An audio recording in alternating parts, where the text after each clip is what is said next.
ખૂબ ખૂબ આપણે ખૂબ પ્રાઉડફુલ વાલી વાત છે કે આપણે એટલું નજદીક હોસ્પિટલ મળી છે, આપણને ગર્વની વાત છે આપણા માટે કે આપણને એટલી નજદીક હોસ્પિટલ સાહેબે ખૂબ સારી ટ્રીટમેન્ટ કરી અને એ ટ્રીટમેન્ટથી કે માલિકે એના હાથે જ જસ લખ્યો હશે તો એ માલિક જોણે.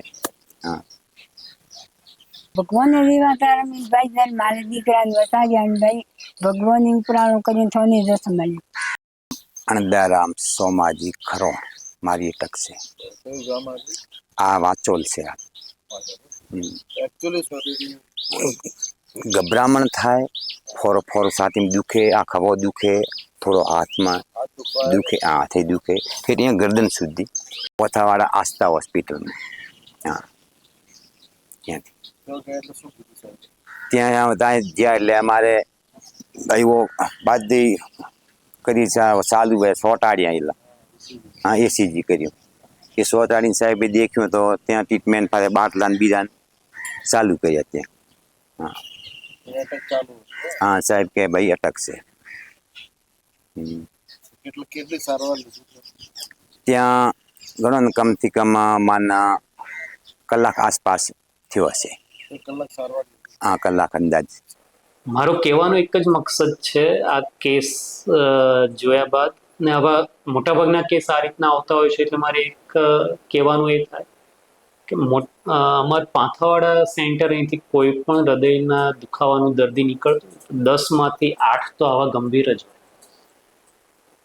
હવે આવી કન્ડિશનમાં જો એમની સારવાર ના કરીએ ને તો અમને દોષારોપણ અમને લાગે કે સારવાર કર્યો તો કદાચ એ બચી જાય.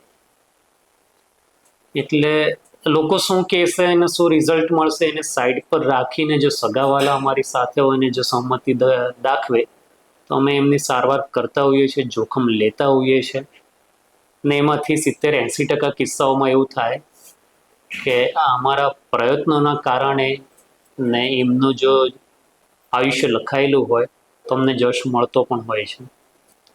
30% કિસ્સામાં એવું હોય કે દર્દી પોતે લેટ આવ્યું હોય, સગાઓ લેટલી અમને સહમતિ આપી હોય ને એવા કિસ્સામાં તમે ગમે એટલો પ્રયત્ન કરો પણ સફળતા હાથ ના આવતી હોય.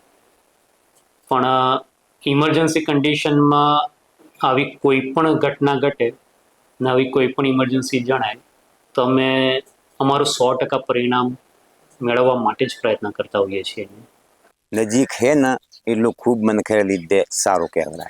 મામાને બહુ સરસ અનુભવ રહ્યો સાહેબ. આપણને તો સારવાર સારી મળી એટલે આપણે તો કહીએ કે ભાઈ નહીં કામકાજ એમનું કમ્પ્લીટ છે, આપણે ટ્રીટમેન્ટ બધી સારી મળી. હું વાત કરું છું અણદાભાઈ ચૌધરી, ઓલમોસ્ટ 50-55 વર્ષની ઉંમર હશે. કાકાને હું છેલ્લા 2.5-3 વર્ષથી હોસ્પિટલ ચાલુ કર્યું ત્યારથી અમને હું ખૂબ જ સારી રીતે પર્સનલી ઓળખતો હતો. મારી પાસે એ દિવસે સાંજે 5 વાગે છાતીનો દુખાવો, પીઠમાં દુખાવો, થોડો ગભરામણ સાથે આવ્યા હતા.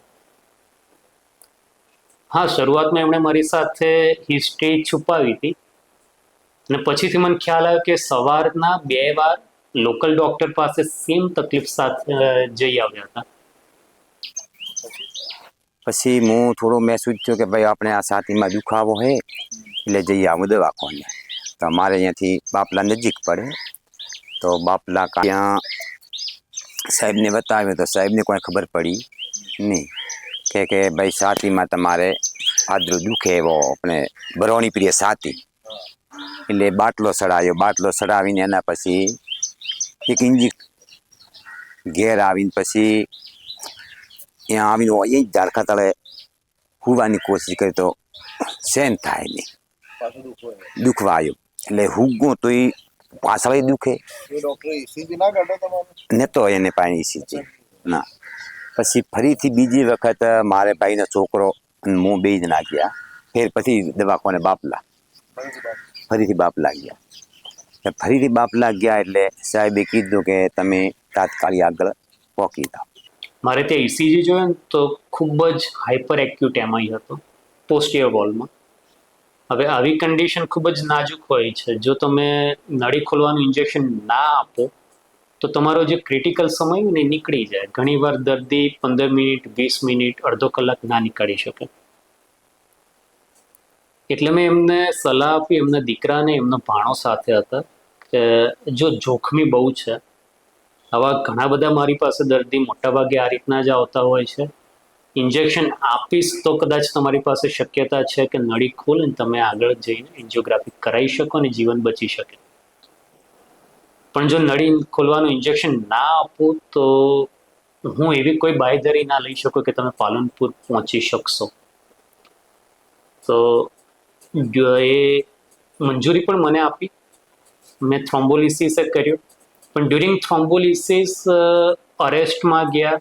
અગેન એમને અમે રિવાઇવ કર્યા ને પછી એમની એન્જિયોગ્રાફી થઈ. એક સ્ટેન્ટ મૂકવો પડ્યો. હાલ એકદમ તંદુરસ્ત છે.